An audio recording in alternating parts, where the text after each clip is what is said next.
other positions. Uh, I started my schooling in the city of Pune, in Maharashtra, near Bombay. And later on, I went to uh, a college called Ferguson College, which I think just a day before somebody sent me a note saying it completed 136 years. Ferguson College was established, on January 2nd. So yesterday, 136 years back. So it's a pretty historic college, and did not realize it was that long ago that it was founded by the British. And then I later on went to IIT in Mumbai, that time known as Bombay. And then I graduated with my BTech and MTech, as they are called, which is equivalent of a bachelor's and master's degrees, and came here in 1984, late 1984 in December, uh, to do my PhD, and then graduated from University of Arizona in 1989.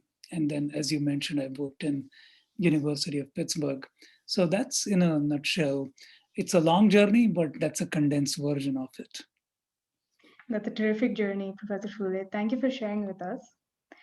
Um, what motivated you to become a professor? Yeah, so that's a really good question, and I think that kind of drives a lot what's going to be behind this conversation, right?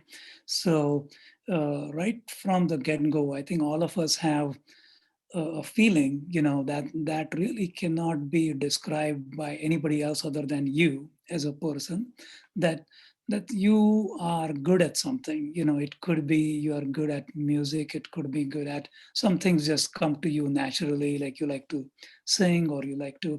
So I always felt that in my school as well as during my days in IIT, that I was reasonably good at explaining things to other people. So, and I really enjoyed that, the joy of kind of trying to explain something to somebody who found it a little bit challenging to understand. And I think that's what drove my interest in kind of the academic world, or teaching and doing research. And also not simply explaining things, but also being curious about things, right? So some of you might have heard the story of many, many scientists, but one story that really stuck with me, was the story of C.V. Raman, after which the Raman effect, is named. So he was on a trip from India to UK, I think. And he was, just like many other people, he was looking at the bright blue sky, and everybody was just looking at the sky and, admiring it and how beautiful it is. Uh, but he is one of the few people who actually started wondering, why is the sky blue? Why isn't it red or green or purple? And that's what led to his, theory about scattering of light, and, what is known as Raman scattering and so on. So being curious. Yeah, well, yeah, I do agree. Definitely, something that interests us and something we're curious about uh, is something that we should do. And thank you so much for that. Sure, sure.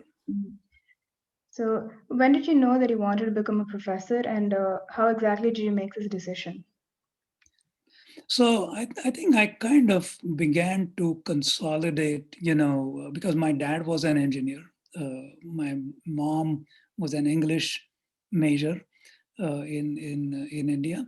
So I would say that when I was in IIT, uh, I think that's when I kind of knew that, and I did try to, I did work in industry a little bit in India. Uh, as part of my IIT training. I think that's about when I kind of figured out that that I wanted to be in an academic setting, or at least, if not academic setting, it would have been definitely a research setting. That's when I figured that out. And we'll probably come to some of this later on in the conversation. But the other factor I felt is that I needed the freedom to do what I wanted to do. And what that meant is, if I wanted to research a particular topic, uh, I didn't want to be told that I couldn't do that, ideally. So I think that freedom, uh, in addition to curiosity and a couple of other things I mentioned before, that was a major factor. Oh, yeah, it's really inspirational. Thank you for sharing that. Um, so, what is the career path in the university from an assistant professor to a tenured full-time professor, and how does one go about this path? Mhm. So it's interesting you're asking about this because I was just having Sanjana, I was just having the exact same conversation with my daughter Arohi. So she's just like she's probably 10 years older than the average person in this group if I don't count Sid in that. So I think the really what it comes to is in the academic system, at least in the US, the transitions from being assistant professor to associate to full professor is mainly dictated by scholarship, and that scholarship means your ability to really do original research, which also ties into the your ability to get funding to support that research, because I want to have graduate students. I want to have a large number of undergraduate students. And I've also had a number of high school students as well, middle school, high school students that have come and worked in my labs over the years. Many, many students. So what it comes to is the following, right? If you think about, you want to do research, so you must be really good at it, right? That's number one. Then you have to, it's not enough to be good at it. It's also uh, the ability to tell other people how good your idea is, right? So the art of persuasion, how do you really convince your peers that it's your idea that is worth supporting financially through grants, through other resources, uh, and why not somebody else's idea, right? It's very, very competitive. So I think the ability to articulate is also very important. It's not simply that I have a great idea. If you have a great idea, trust me, there are a lot of smart people, and there are probably 100 other people who have very great ideas too. So the art of articulation, packaging it, that is very, very important. Uh, and then your ability to mentor students, how good, that's where the teaching part is. So when people think about teaching, it's not simply teaching a course, right? It's not simply about lecturing. It is also about teaching other people how to do research. What does it take? And I learned a lot from my own PhD advisor. So I think the path is usually defined by your ability to continue to innovate, continue to do high quality research, and graduate students, and in doing so, your ability to get funding from different agencies such as the National Science Foundation. Yeah, it seems like a lot of work, and but I'm sure the end It's a is lot of fun rewarding. too. Yeah, yeah, It's a lot of fun. definitely. Okay. Can you please describe a typical day in your profession? Yeah, sure. So the days kind of have changed over the years. So when you are starting out new, when I was starting out new, this was almost 30 years back in, more than 30 years back, 1989. Um, that time, you're transitioning from being a graduate student. So you've graduated from your uh, school, with a degree, a professional degree, whatever that might be, and then you are coming into, doing a faculty position, right? So that transition in the beginning is more like a hands-on. In my case, or in most cases, it is a very hands-on presence in the lab. You got to work with your students because you're new, they are also new to your lab. So you cannot just say, well, go do this. So I remember working quite a bit myself in the lab, getting the lab set up, if that's what you research. really requires. So it was a lot of hands-on work initially, that you have to be in the lab, you have to do hand holding with your students, you have to kind of work with them. If their experiments don't go well, how do you come back and say, well, let's try this. So there's a lot of in-person hands-on kind of training, as well as you're required to do that. And at the same time, you are doing other things, like teaching classes, things like that. And in that process also, you are yourself learning. That's one thing I've figured out, that a lot of times I've gotten good ideas simply by teaching a class. That I myself, by students asking questions, you learn a lot, right? So in the beginning of the career, it is more of that. Then as you begin to transition more, then I became a what is called as a graduate student coordinator. So you take on some bigger, higher level responsibilities. Then eventually, I worked at NSF, National Science Foundation. So then you kind of get into from the details, you kind of get into the bigger picture things. Where is this field going? What are the bigger needs of the society? What can we do to launch interdisciplinary programs? What can I do to bring different people, different expertise, different disciplines together? So that kind of shifts more into an executive type role, in which you are not, in the weeds trying to manage, whether a piece of equipment is working in a lab. You are thinking about what's quantum computing, you know what's the future of oceans, in terms of climate change. You begin to think topics like that, and then you try to get different people together, and develop the resources to address some of these bigger, higher level challenges. Yeah, yeah. It sounds like a busy day. But but like in spite of having like such a demanding and busy day, how do you find time to like pursue your hobbies? Yeah. So this is another very, very important question, and this is partly why I went into academics. Uh, and that's not to say other professions can't do it. Anybody can do this. I know some very successful people who are in the corporate world. Here in Pittsburgh, we have a company called Ansys, and the CEO of that, Ajay Gopal, who I think comes from Bangalore, if I'm not mistaken. But it's a very, very high tech company. He was with me in IIT, and he's doing very well. So please don't misunderstand. You can do this in any profession. So it's not just the academics, but I think the overall idea that you need to do multiple things, like in my case, I enjoy music.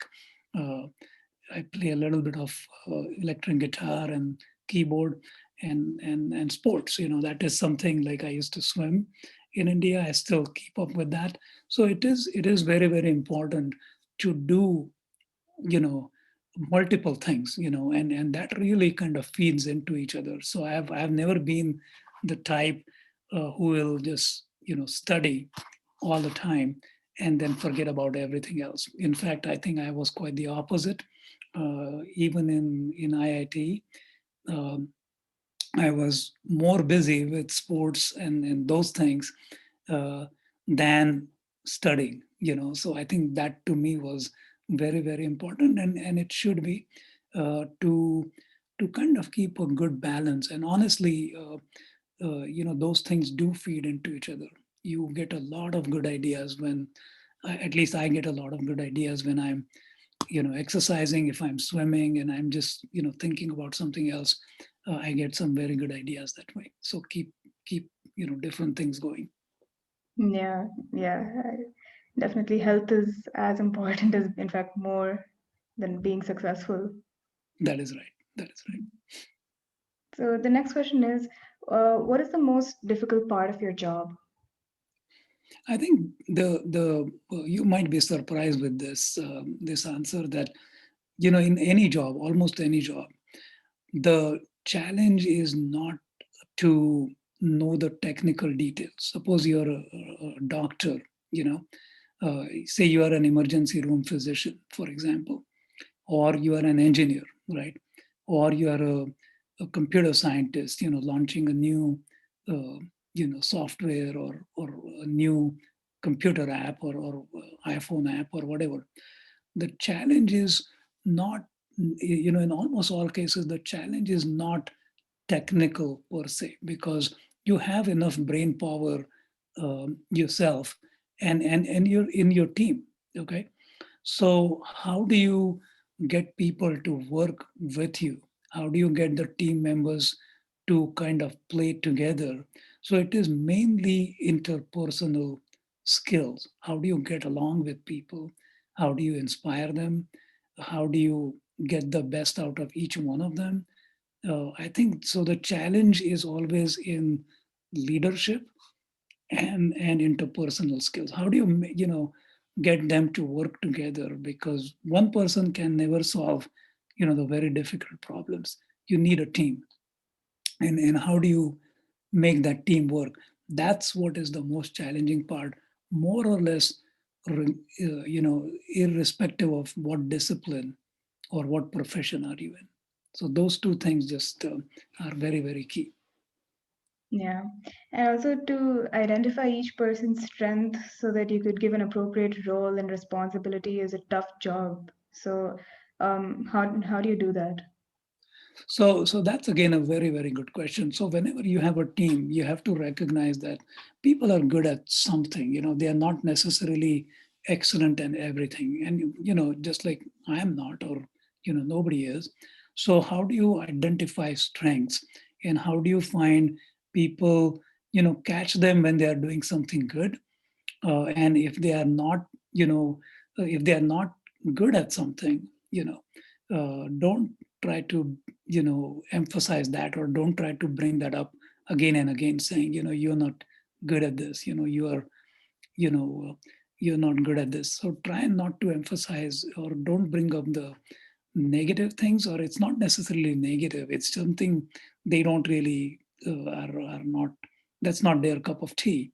So figure out ways to tap into their strengths, and then focus on that. And I think that way they can get more motivated. So when you do that, you automatically get really good input from different members of your team, right? Yeah. So if you have an orchestra, right, and you have somebody who is really good at singing, and then you have somebody who is really good at playing drums or tabla or mridangam or whatever it is, you can't take the person who is playing drums and say you really can't sing that well. That's not really helpful, right? So you have to tap into each person's strength. The other thing you can do, which is not related to the ability, is try to develop empathy. And what that means is really, as you kind of grow into your leadership position, it's very, very important to understand, where is everybody coming from? What situation are they in? Somebody may be dealing with a very young baby in their household, right? So a newborn. Somebody might be dealing with their mom or dad, maybe not so well, maybe they're requiring some care. Somebody might have just moved into a new city and they're trying to, maybe they don't speak the language. So what is their situation, and try to simply understand and working with that situation. I think that, being considerate, showing empathy, that will help a lot, not simply just tapping into. So the relationship should not be a transactional relationship, in your team.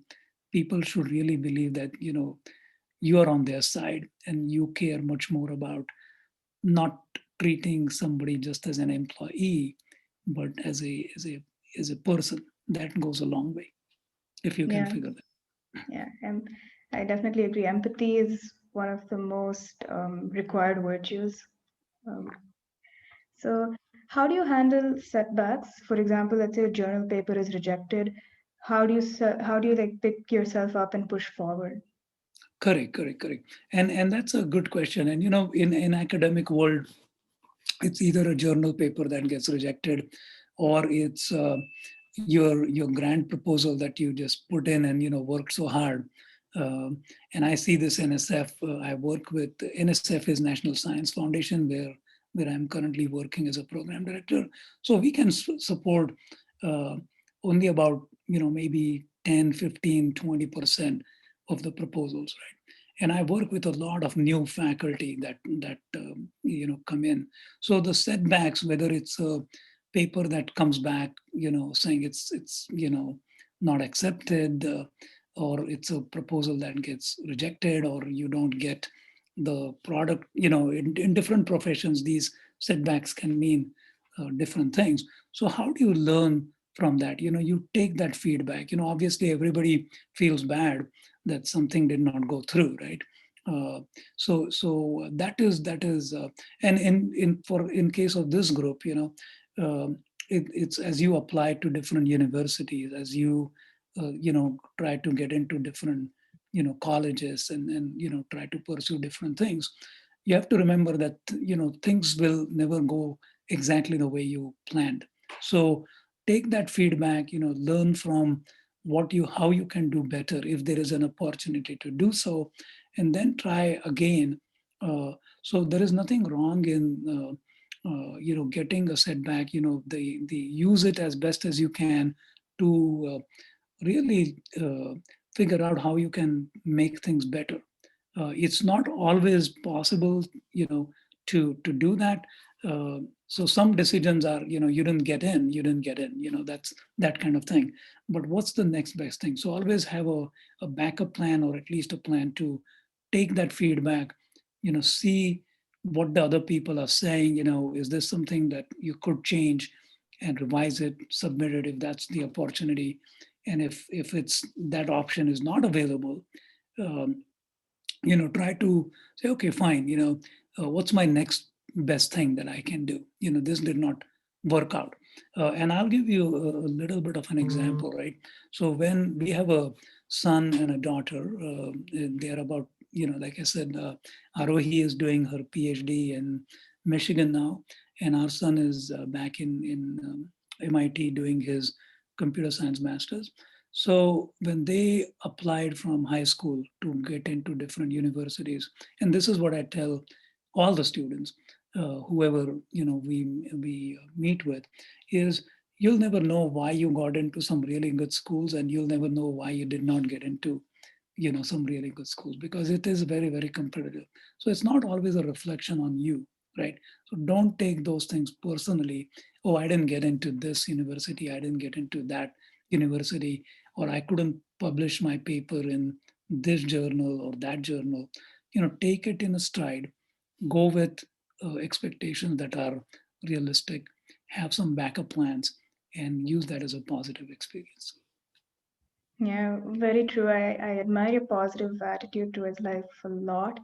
And many of us, if we, don't get don't get good marks or don't get into college, we end up getting like, extremely disappointed about it. But we have a lot to learn from what you just said. Yep. So the next question is, so what do you think are the basic traits or characteristics to be successful in your profession? So again, I think what it comes to is at least in academic world, right?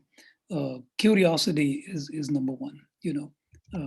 That's you have to be curious about your research. I think in academic world, that is like really, really important. The second thing is the ability to explain. Communicate, right? Explain meaning communication. How do you get your point across? I remember, when I was in IIT, there were some professors that were very, very knowledgeable. Okay, and they knew a lot about that particular field. However, not all of them could communicate as well. So they couldn't transfer that knowledge to other people. So it's like you go to a musician to learn, say, santur or veena or sitar or keyboards or whatever, and you go to a really top-notch musician, and they really know how to play. It's very, very obvious. But if they cannot kind of come to your level, right, and explain how you can play better, right? So you're just starting out. Then that knowledge is of no value to that student, right? So the ability to come down to a level where you can communicate, and figure out a way that you can actually, this person can learn from you. I think that is the second most uh, important trait, if you will, at least for the academic world. Yeah, for sure. But the part on communication, what would you suggest to improve our communication? I think a lot of us could get some help here. Yeah, sure. So here is what I would say, right? It's very important to. It took me a while to actually figure out that different people learn differently, right? And what I mean by that, some people are, some of this. If there was something I wish I would have kind of paid more attention to, was something related to psychology and how people learn. And nowadays, trust me, it is, you can just go to YouTube and just type in the keywords, and you can figure out, these, there are some very good things, you can resources that are available. But I think one of the things about communication is to recognize that different people learn very differently. Some people are very, they are visual learners, they understand things when you show them, right?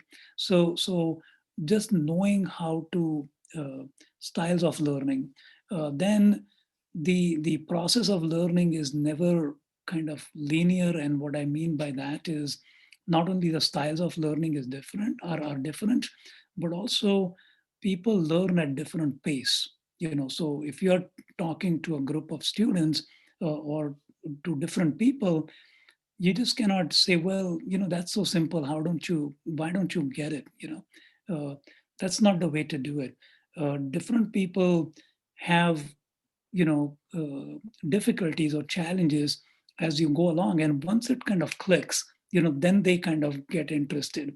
And then your ability to, whatever might be the underlying concept, right, contextualize it, try to explain it to them in whatever they might be interested in, right? So take a simple example of something like statistics, right?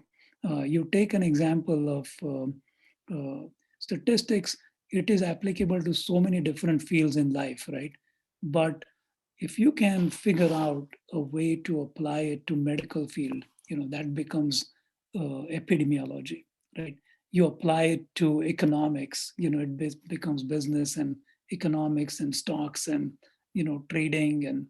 And I can, if it's about astrophysics, it can be in a very different direction. So how do you take those ideas and figure out how that person, what that person's learning style is, and how can I best align it so that he or she understands it better? I think that's how you can improve communication. Yeah, I definitely. Thank you so much for that. So the next question is, what kind of setbacks do you have to deal with, and how do you handle them?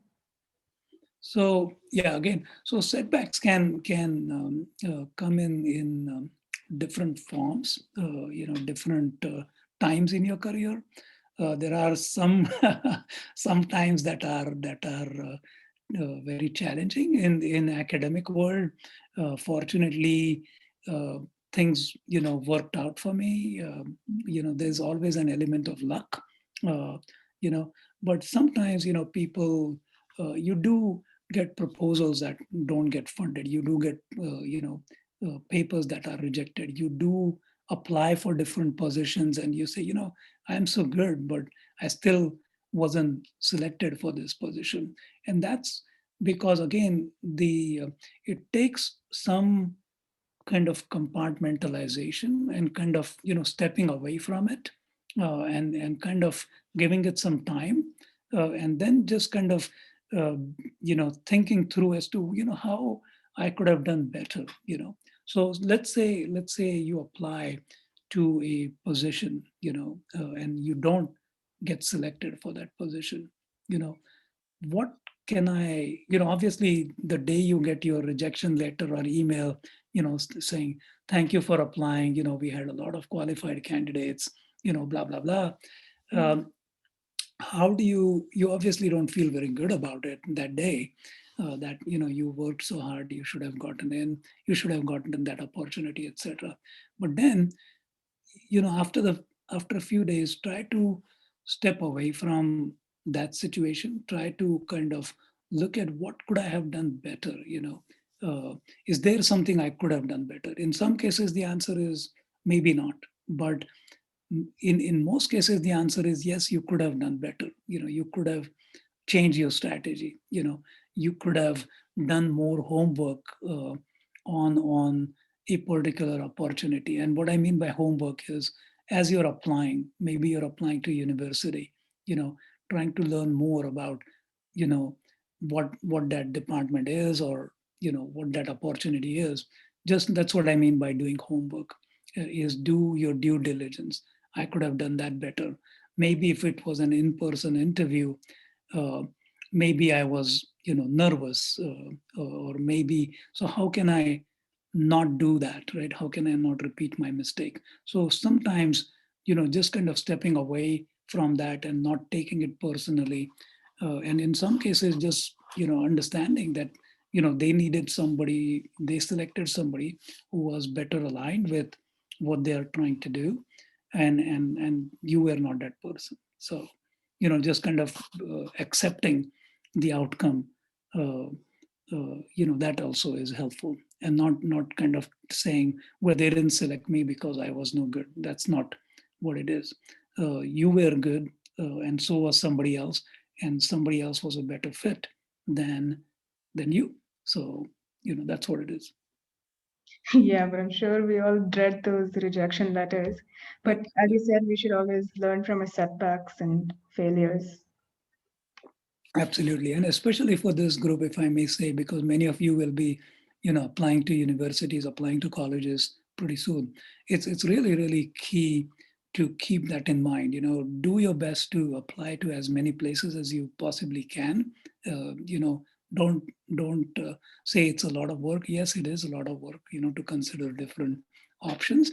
But then it's better to have, two or three good options, rather than just saying, well, I could have done this, I could have done that. So, be prepared to work hard. Yeah, absolutely. So we have just completed year 2020, which was dominated by one and only one thing, COVID-19. Mhm. Um, so how has the pandemic affected your profession? So that's a really good question. It affected all of us. I don't think there is one person that, that kind of was not affected by the pandemic.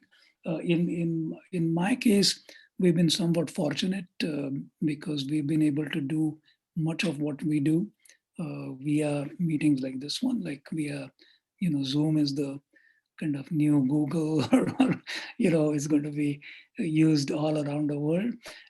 So that is, in a way, it is a good thing, because it makes it really possible to make these kinds of, contacts.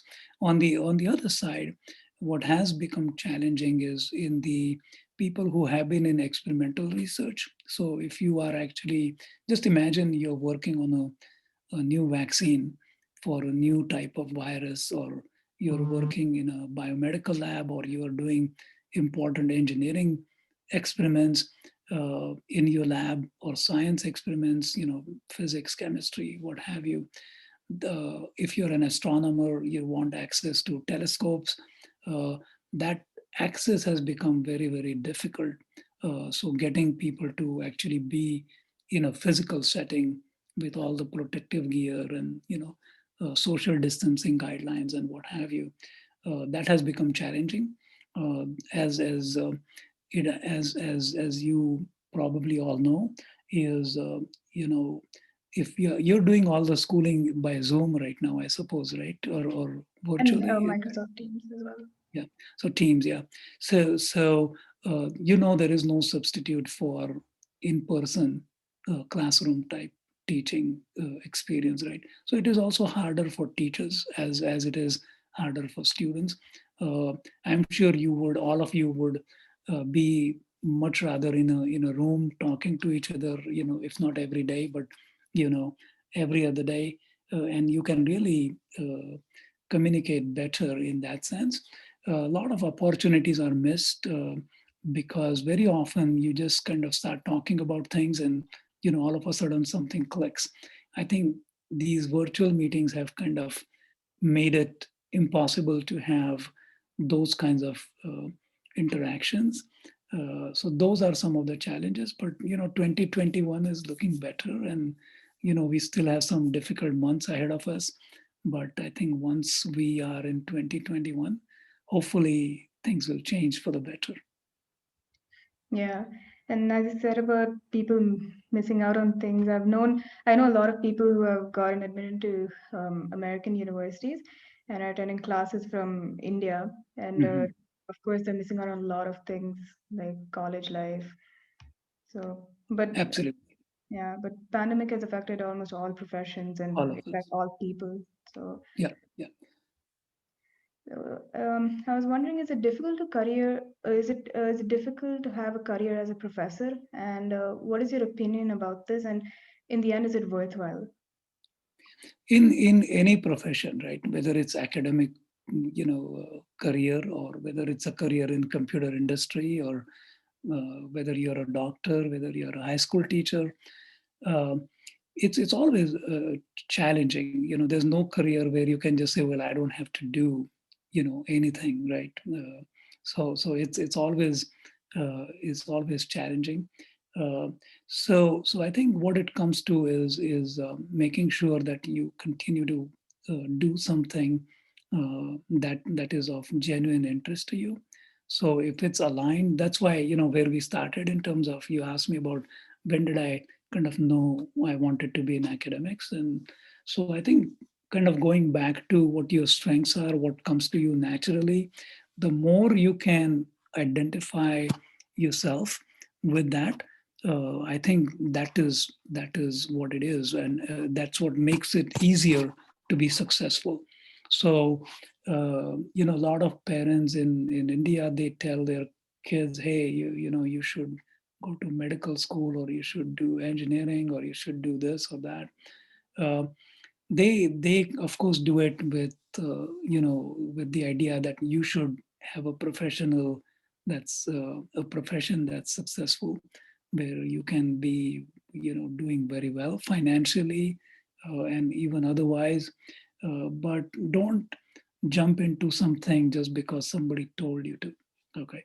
uh, so our daughter wanted to, first we thought she might go to medical school, then halfway around she said, Dad, Mom, that's not what I want to do. I really like to do research, so I'm just going to in public health. So that's what she's doing, and she's very happy with that.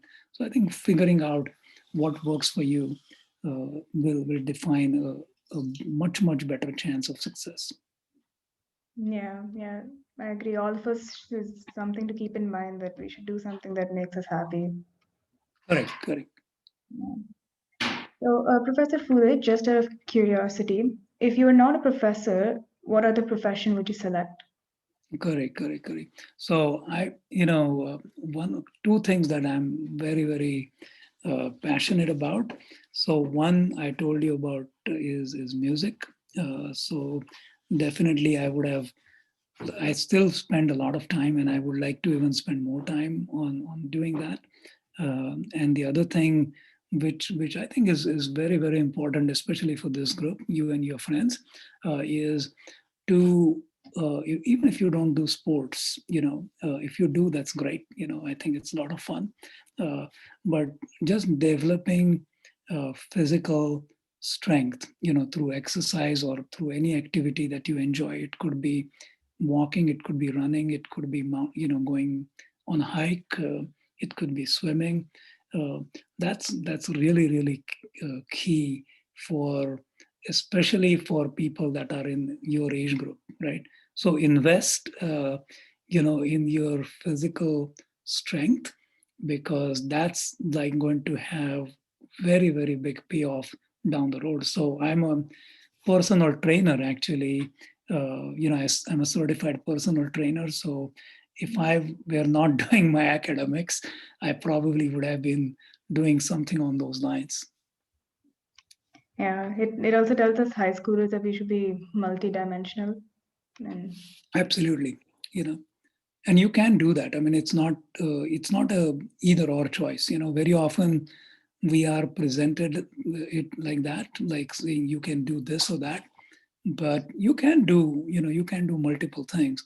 You just have to work harder and uh, enjoy what you do, and it should be quite possible. yeah, we often ignore physical exercise, which is wrong actually. Right. So, Yeah. so Professor Fulay, as we all know that you're very successful in your profession, do you get time to spend with your family, and how do you balance work and life? Yeah. So a lot of, again, work life is very, very important. And, again, going back to figuring out, so we talked about, responsibilities, and that is even, so you always want to think of you and your family and your friends as a unit, right? So again, in our case, you know, whatever I do, it's always in consideration of how. So I help my wife, Josna. She's also PhD actually from National Institutes of Nutrition in India, and now she's totally into computer science. So again, multitasking is totally possible. She studied biochemistry, but now she's completely into IT, computer science. But again, try to help her out in a big way in the kitchen. So it is not like, okay, you do your thing and I'm just playing my music. It doesn't work like that. So try to keep that balance, not simply between my own hobbies, but also my responsibilities. So if you need to do yard work or take out the garbage, or you need to do whatever you need to do, then I think it creates a sense of balance for the whole family, and not simply you are on your own. It doesn't work like that. Yeah, it's a very important takeaway. I think a lot of us can learn something from that. Thank you. So, what are the high moments in your career? And do professors really take it as their greatest achievement or success when their students do well? Absolutely. I think again, one can look at high moments. There are many, and you can kind of point to certain awards and recognitions you get, and so on and so forth. But I think a couple of things that are really kind of satisfying uh, are when you have uh, somebody, like, I'll give you an example. Like just last month, in December, we had a staff meeting, and in the staff meeting that we have some people that are who are program directors, who are PhDs, and they are doing technical stuff.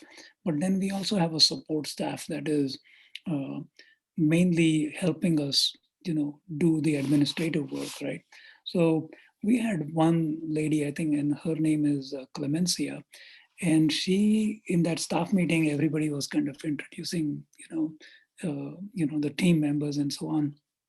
And she said, "Oh, Dr. Fulay, I know who you are," and it turns out that her son had graduated from our university many years back, and he took one course with me many years back, maybe more like 20 years back. And she said, he took one class with you, but he thought that was the best class that he ever took at the university. And then he's working now, and he's very thankful because he made that choice of where he wanted to work later on, right? So that is, to me, that was like really enjoyable, and kind of says, well, that's why you got into this profession in the first place, right? Or you look at some, I mentioned to you that I've had many high school students that have come in, and now some of them have gone on to become either professors or doctors or what have you, and they still remember that they came and worked in my lab. So I think those are the things that I think make you, happier, I guess.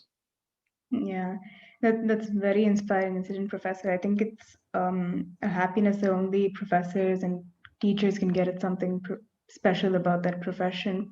Correct. A good teacher can really make a difference. I'm sure Make a big difference. Yeah, make a big a difference. lot of students here can relate to that. So, this is one of my favorite questions, Professor Fulay. Let's say we go back in time when you were 16 years old, that is when you were in high school. What is it that you regret not doing, or what is it that you regret doing?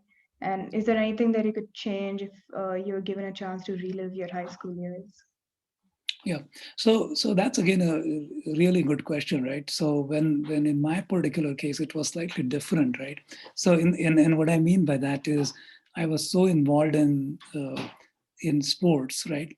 That when I was about 16, when I went to IIT when I was 18, I had a chance to play a sport called water polo, which is not many people know, but it's basically like a soccer or basketball, but played in water.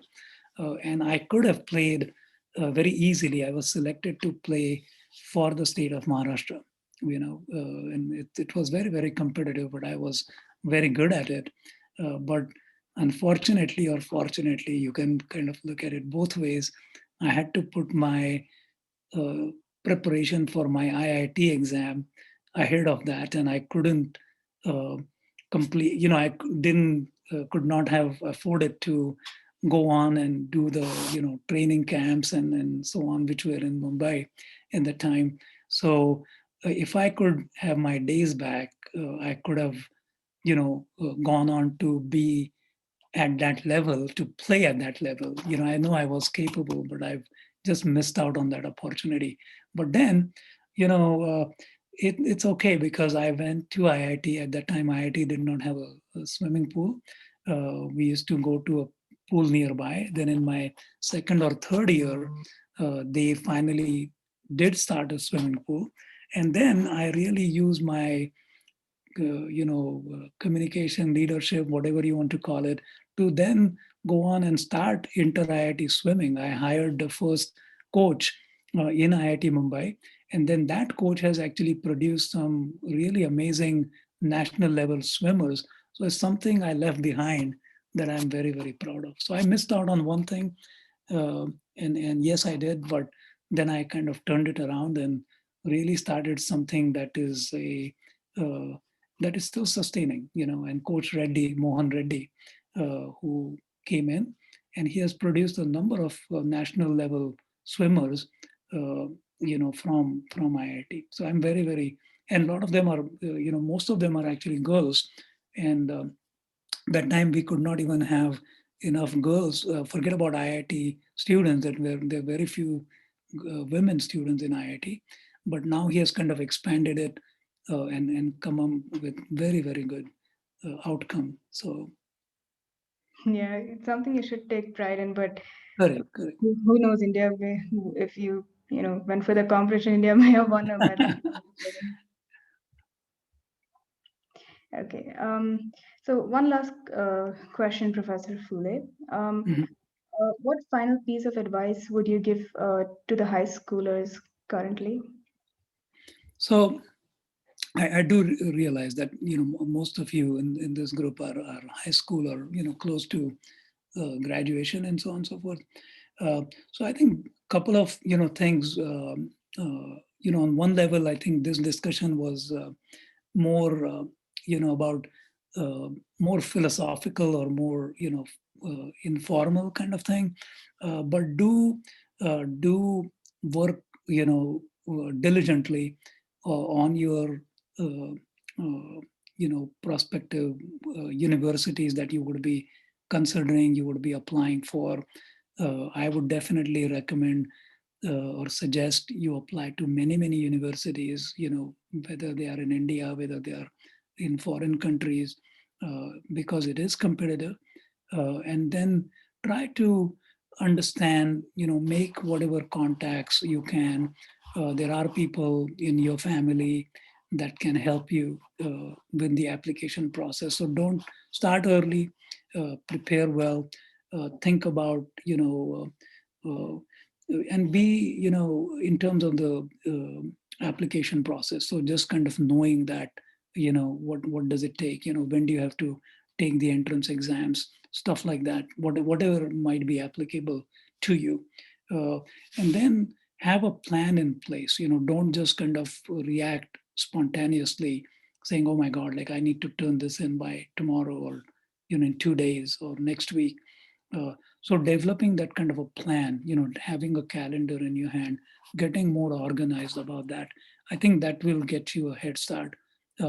Then, remembering that there are other people in your family that can help you, family and friends. Somebody can read up, whatever you're writing in terms of your application. So getting that help is, from whatever sources you can get help. That I think is very, very key. Staying true in your application, I think that is very, very important. Uh, instead of just kind of making something up, you know, to really see who you are, what you want to do. So that, I think those things go a long way in transitioning from where you are in high school to your college life. Yeah. Thank you. That's a very important advice and a key takeaway.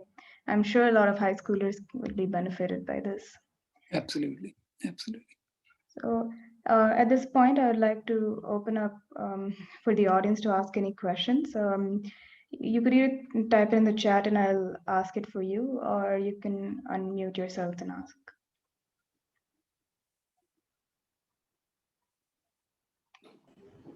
I think somebody has their hand raised. Yeah, Bharat. hello, Professor. I'm Dharani Bharat. So Hi, Dharni, how are you? I'm good. I'm good. Thank you. So it was fantastic. I mean, I've been listening to you from the beginning, and my question is, I'm an assistant principal, and along with I'm also a teacher for high schoolers. Mhm. So I work in Tier 3 city in India.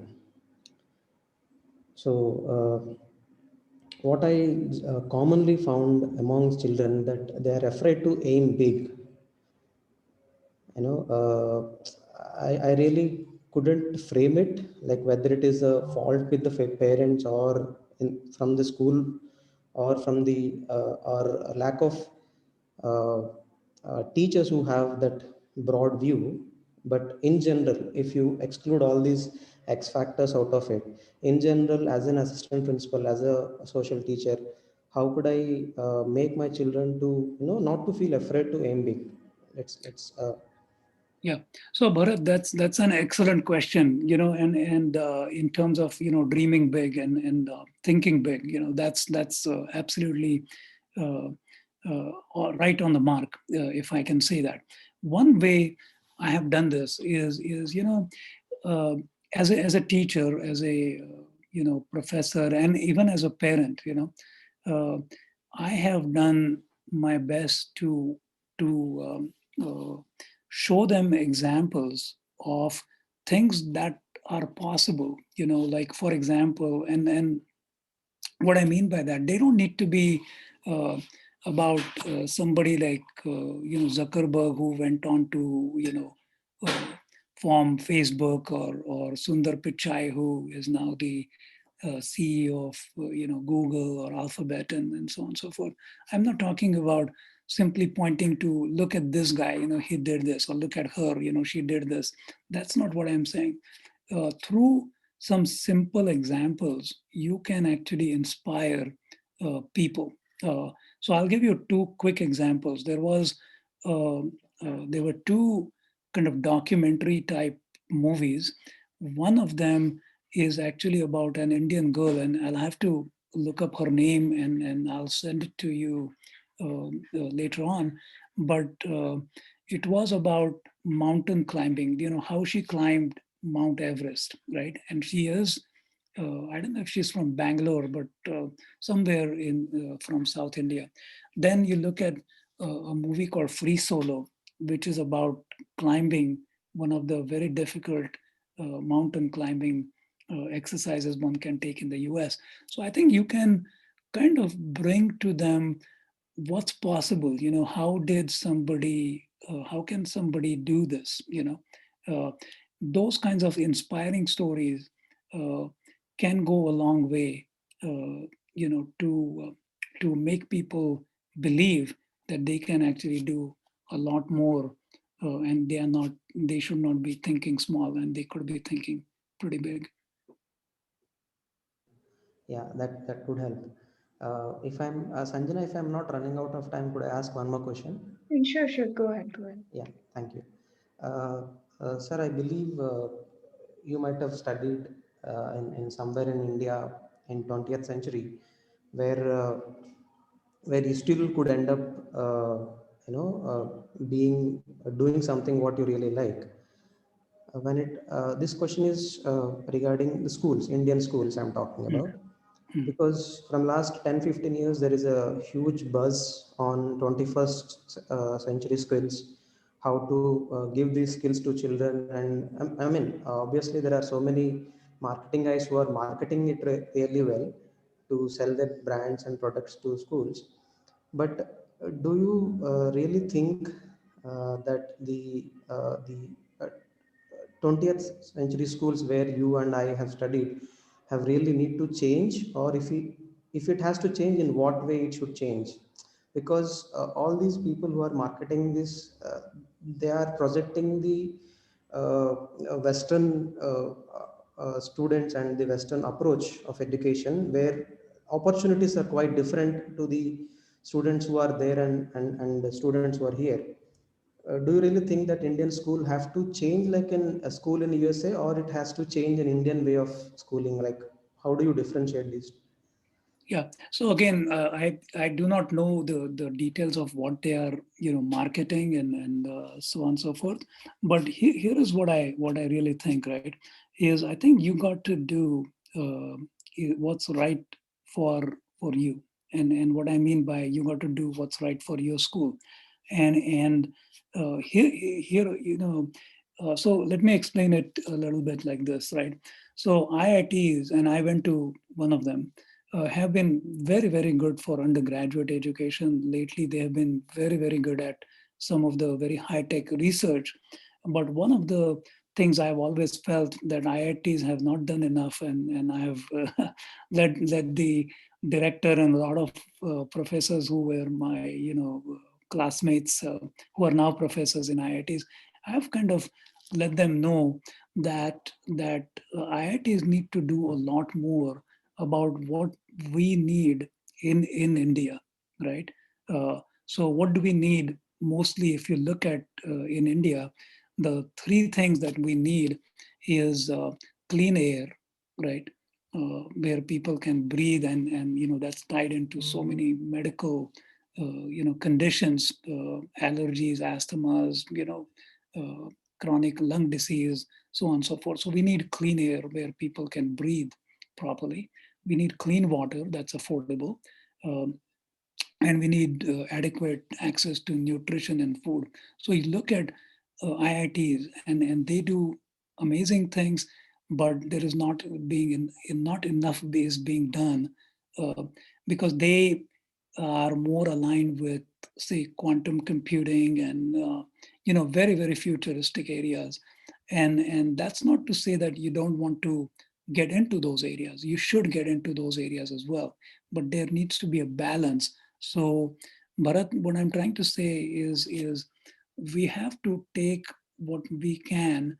If you're talking about Western schools, Western approaches, don't take those on their face value as is. Figure out what's good for them. There are some elements that are good and very applicable, and we could benefit from those, and then use that to leverage what we have. So it's not, it should not be just take this or take that. We should be able to figure out what works regionally, what works locally, in terms of a hybrid model that can serve the best to the students that you have in your school. Yeah, once again, thank you so much. You have mentioned while you are talking about the learning process that every student will have a different ways of learning. Mm. Uh, if you have ever tried in figuring out in your class, could you give some examples on that, like any activity that you have done to figure it out how? Yeah, yeah. So one of the things, regardless of styles of learning, what I've found is uh, how can you uh, uh, make the classes very engaging, where because especially now, hopefully this hybrid, the Zoom learning will kind of dissipate. It probably will never go away, but it will kind of reduce in terms of how we interact with students. But one of the things I've done definitely is, if you're teaching a class, if there is an opportunity, to take students uh, to a real facility or a real lab. So it could be an industry, it could be, if it's more engineering, physics oriented, chemistry oriented, or you bring in, guest speakers in your classroom, that I think goes a long way, because students learn a lot and they are engaged quite a bit. YouTube videos, something that is like really, really amazing ways of teaching people, about concepts that they're learning. And I'll give you a very quick example. So I don't have a coffee cup in my hand, but just imagine, I'm just sitting at some table here, and here is a kind of a ceramic bowl. And most of you know that if you drop a glass, right, or a ceramic thing on floor, it breaks, right? But ceramics can be very strong under compression. That's why we use concrete in a lot of construction. So it's a long story, but the point of it is to communicate that simple idea that ceramics can be very strong under compression. I had four of my students, they were voluntary firefighters, and I told them a way they could load an entire fire truck, right, on four coffee cups. They were sandwiched between wooden boards, and they did a video of it. And everybody in the class, I'm sure they still remember that ceramics are very strong in compression. So that is a very quick way to figure out ways to engage students. If they are engaged, you know, there are different ways of doing it. But if they are engaged, the more engaged they are, the more likely they are learning, and the more likely they will stay interested. The moment you lose that element, then the engagement goes away, the learning goes away. Thank you, Professor. I really appreciate it. Yeah, thanks. Thank you for the questions, Mr. Bharat. Um, there's another question from the audience. Mhm. Is it worth studying engineering abroad as compared to studying in India? That's a good question. That's a really good question, actually.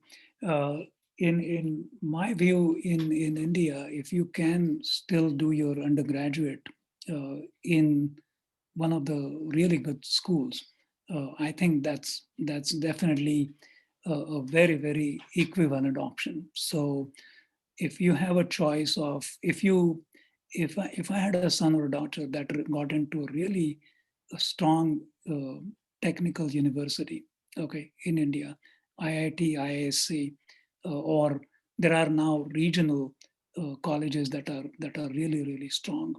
Uh, I would hesitate to send them simply just because they get a sticker or a label saying, they graduated from a not so well-known university in a different country.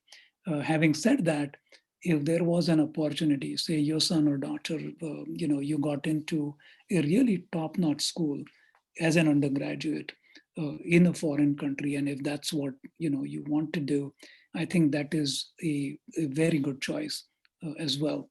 What I think doesn't make a lot of sense is to come to a different, come to USA, come to, go to UK, go to Germany, Australia.